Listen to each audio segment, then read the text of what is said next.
خدا در کعبه مهمان دارد امشب، حرم در سینه قرآن دارد. खाना फरंग ईरान के ज़ेर एहतमाम उर्दू, बलोची, पश्तो, फारसी और बिलावी ज़ुबान में अकीदतमंदों ने नूरानी महफिल सजाई। मर्द और ख़वातीन शोरा ने खूबसूरत कलाम पेश करके समा बांध दिया। अचानक सर्दियों की धूप बनकर मुस्कुराई है, खुशी 13 रजब की यूं मेरे आंगन में आई।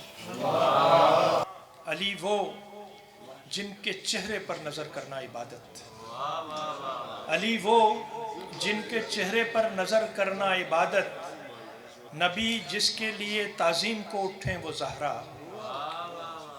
13 رجب روز میلاد امام علی علیه السلام هست که در روایات تاریخی ما و نقل‌های تاریخی ما هم در منابع برادران اهل سنت و هم در منابع شیعیان هست که علی علیه السلام در کعبه به دنیا آمدند و برای همین یکی از لقب‌های ایشون مولود کعبه است و از اونجایی که علی علیه السلام برادر رسول خدا لقب گرفتن و در اون پیمان اخوت که رسول خدا بین مؤمنین ایجاد کرد، علی علیه السلام اون عقد اخوت خودش رو با رسول خدا جاری کردند.